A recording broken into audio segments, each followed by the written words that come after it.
Hi, I'm Lexi. I'm an artist based here in sunny Florida, reporting to you live from my studio today.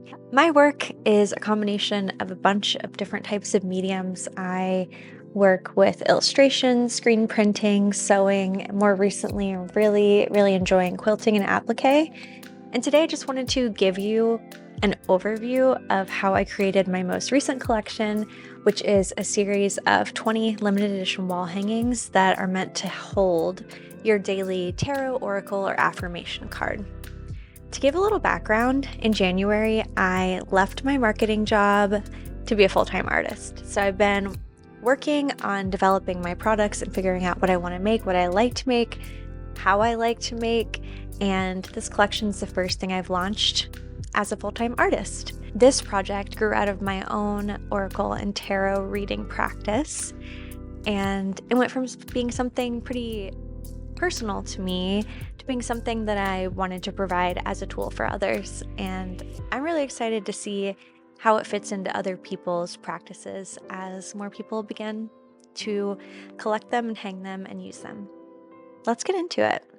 Let's do it. So this whole idea started with like a simple desire. I wanted to keep the card that I pulled for my day at the top of my mind every day. So usually in the morning, I'll pull like a tarot or oracle card, do some journaling around the messaging I'll get from the card. And then unfortunately, I will be swept into my day and the messaging will just disappear with the stress and pressure and heavy, like quick pace of life. And I wanted to create something that was not only going to be a reminder for me to return to this ritual that really helps to keep me grounded, a reminder of what card I pulled, like to visually get to connect with it throughout my day in my home. But also I wanted to create almost like an altar space for myself, and a place to display my card just felt like the perfect fit for that. At the same time that I was thinking about all of this, I was falling down the amazing rabbit hole of quilting and historic quilting techniques specifically, and became really interested in the appliqué technique, which is essentially a method of affixing an organic shape onto a quilt, like plants and flowers and figures and all sorts of different things, by cutting out a piece of fabric and then sewing around the outside edge to affix it. And I just became so fascinated by that. I found a handful of artists online who do similar work, who were creating these like really interesting wall hangings. And I was so inspired, and I just kept like digging and digging and digging. My sketchbook very quickly filled up with ideas, and I started to kind of try to figure out how could I make something like this for myself using the skills that I had, using materials that I liked, and what would it look like? What would I want it to feel like? How would I want it to function? All of this was kind of swimming around in my mind. I was specifically looking at folk art and historical art for inspiration, considering the historical use of the craft of quilting and appliqué, the storytelling, the ability to take a larger subject matter and simplify it down into something a little bit more readable for everyone. And so that's where these kind of shapes and symbols started coming into mind for me. The stars, raindrops, flowers, birds, just things that felt truly timeless and harken back while also feeling like they live here in the present too. Never gets less weird.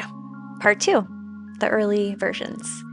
I began by creating a wall hanging that just kind of flowed out. I came up with a design, sketched it out on newsprint, and then used an X-Acto knife to cut out a bunch of felt shapes.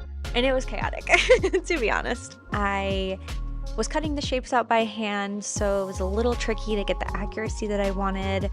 I was pinning the felt pieces to the backing before I sewed them, and that was just making it really difficult to ensure that they stayed in the same place when the sewing was happening, and you know, just a million pins in the way, just not really the most elegant setup. After making 2 pieces with this like kind of pocket design where the card slips in, I realized it was important to me that people be able to see the bottom of the cards, and that wasn't something that was visible when the card was slipped into the pocket. And many of the cards in my personal collection of cards have the name of the card at the bottom. So when I realized that the bottom was a necessary part for me, I started kind of looking into different ways that I could attach the card in a way that kept the card safe, made the card visible, and was still beautiful. I didn't want to take away from the piece by bringing in something a little bit too modern, like a clip or something like that. So eventually, after doing a lot of sketching, I landed on trying a magnet next. And that brings us to our next part. Part 3, all the different iterations. I created 2 more versions of the wall hanging during this time period. For these 2 versions, I initially started out by trying an internal magnet. So I was thinking, how can I get this to stay? What if I put a magnet on the inside and a magnet on the outside, make a little sandwich, the card fits in. And after prototyping it a little bit, it actually worked quite well. And it took me a while to kind of figure out the final design. For a while, I was trying these magnets that I had sewn into a little felt pocket. That way they would kind of blend into the texture and color scheme of the piece. But when I was using them, it just didn't quite feel right. They felt a little too clunky. They took too much visual space, and I just honestly didn't enjoy making them either. It wasn't fun for me. So I kept doing research and exploring and wanted to find a way to use the magnets and maybe just not have to modify them at all. So maybe just buying a beautiful magnet would be the solution. Looked at a lot of photos of magnets, read a lot of reviews, and ended up finding a set that I think are like simple and beautiful. The colors go really well with the colors that I like to create with. So yeah, then I was in business. I was in the magnet business. I'm a magnate. You heard it here first. Let's see what else I have to share. Discovering the magnet was a big turning point for me. It took things from how do I create this to how do I produce this and create a product and make something that works with my time and energy, that's fun for me to make, that other people would want to use. I'm really interested in functional art, so it really felt like a great fit for the business that I want to have. And so it was just a pivot into, okay, how do I make this in a way that's sustainable for me? And in walks a solution. The big change in this process was brought about by basically a Cricut, but not a Cricut. I realized that if I was gonna be cutting this felt, if I wanted to be making a batch of these, I couldn't do it by hand. Just made no sense for my enjoyment of the creative process. It made no sense for my time and my ability to sell these as products. So rather than scrapping it as a product, I just decided to outsource the cutting to a really nice little machine. I am using the brother version of the Cricut. It's called a Scan and Cut, and it does everything that your classic kind of cutting machine does. And particularly for me, I was looking for something that could not only cut felt, but that could cut my other new superpower material, which was iron-on adhesive. So essentially what I realized is, 1, I don't want to cut anymore. 2, the pinning is not working. It's just not functional. I needed something that would allow me to have the cutout pieces stay on the backing and be firm and hold still. And that's where an iron-on adhesive came in. So typically an iron-on adhesive, you can imagine when you're buying a patch to iron onto a jacket. It has like sticky stuff on the back. That is a material that you can buy and you can make a patch out of anything, turns out. I wish I had known this sooner. Really cool. I used the iron-on adhesive I would attach an entire sheet of it to an entire sheet of felt. And so when the machine was cutting the felt out, it was also cutting the iron-on adhesive out. When the felt's coming out of the machine and it's done being cut, not only do I have a piece of felt there, but I also am peeling it off and I have a fully ready to iron on piece. Combining this with the cutting machine just really made a big difference in the amount of time the work took me and the amount that I enjoyed making the work. So it was just success all the way around. Another piece. When I made the second version of this wall hanging, I realized that I could use the projector that I have on the ceiling of my studio to project the image down onto the table so that I could properly place all the pieces in the same order that I had them placed in my original design and not get a crazy variation from piece to piece. And that was crucial. This process really has taught me just the value of the tools that I have in my workspace and the way that the proper tools can really get me to where I want to be. And it's been really, really rewarding to have the ability to add tools to my toolkit too as they come up. So yeah, the projector, wow, amazing. I got it for sewing and it's just done so much for me already, and I am grateful. It's a treasure. And we have arrived at part 4, the final design. Here's the product design I landed on. It features an integrated magnet, soft wool blend felt, and a clean, thoughtful hanging system that is renter friendly. After polling a couple of friends on their preferences between the kind of invisible wall hanging versus the visible hanging mechanism, I landed on using the dowel with the loops. It's just something that more of the people in my life liked over the other option, and apparently this is just how we get information these days when we're not spending as much time on social media. I just polled my people and that's what they said. So I attached 2 felt loops to each of the pieces and took a dowel and totally finished it myself. So cut down all the pieces, used a drill press to make the holes, stained, colored the edges with like gold or silver or bronze, and got it all tied up to make a finished, ready to hang piece. I feel really proud of this part. I've never worked with like power tools in this capacity before, and my husband Jesse has a workshop in our backyard, and it was really fun getting to learn from him how to use those pieces and then really hitting the ground running and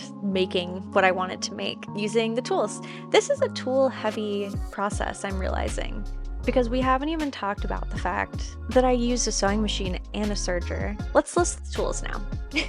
We made it. Let's go to the tool hour. So starting from the beginning, I use my iPad. From there, projector is the cut and scan and cut, who knows? Sewing machine, serger, drill press,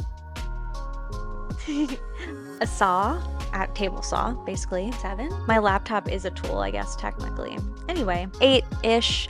A lot of technology came into this, and what feels so good is that I didn't use it in a way where I was getting absorbed into the technology. It was just a natural part of the progression of the work and making the work make sense for me as a creative person and as like a business owner too. Part 5. The production process. I created 4 designs for this collection, and their names are window, vase, flight, heart. As I was creating these designs, I knew that I wanted to have pieces that could be used for this purpose of holding a tarot and oracle card, but that it could also be used just as a piece of art on your wall. The magnet integration really helped with that, but also the way that I created the compositions, it felt important to me that they could stand alone or that they could have the card and the card would really shine within the composition. I think that I did a really good job of balancing the compositions out and just really appreciate where the cards fall on each of these, that it's not always in the exact center of the piece, and that in each of these you get this indication from this giant bright star symbol that this is where your card goes. I just love that it connects throughout the pieces in this way. It feels really nice and cohesive. I learned a lot while batch creating the work. I realized there were some things that I could do differently as I went, and I created the pieces in sets of 10. So I created the first 10 for 2 designs, and then used what I learned, made some adjustments, and created the next 10. So by the end of the second set, I really felt like I was in the flow of things. And now, thanks to mercifully being organized, I could definitely easily do it again in a way that would be streamlined, and it would be almost kink-free. Like, it would be pretty smooth, which I'm so grateful for myself for. In the past with creative processes, I haven't really been thinking necessarily about maintaining my energy or enjoying the process, but in this chapter, that's just high priority for me. As a result, like getting really organized, understanding my process, tracked my hours for everything that I did, it really helped me, not only with the planning and like putting things in my calendar, but also with understanding how I was going to price things and understanding how I could make something similar, maybe at a larger or smaller scale, and what that could be like. I just gave myself a lot of helpful data by taking notes and keeping time, and I'm so grateful for that. It was and continues to be crucial, very helpful info. And now we've arrived at part 6. The pieces are complete. They were born out of this personal desire for ritual and connection with myself, and now there's something I'm really proud to get to share and provide to others for their own personal ritual. They're beautiful and functional. It's like a miniature altar. I'm just so pleased. I love the colors, the jewel tones, the rich texture of the felt. I love the dowels. I love how there are variations, that just the sign of the human hand in the work. It just all is exactly Lexi, and that feels really good to me. Feels really good. And so whether you actually read tarot or you just appreciate textile art, handmade art, the creative process, I hope you love this work, and I hope you at least gain some appreciation for what went into making the collection and a deeper understanding of why the work feels so important to me. I appreciate your time and attention, and yeah, I will be here more often, so if you have any specific things you want to see, let me know. Maybe a little studio tour, that would be really fun to get to show you my space. Thank you, and I will see you very soon.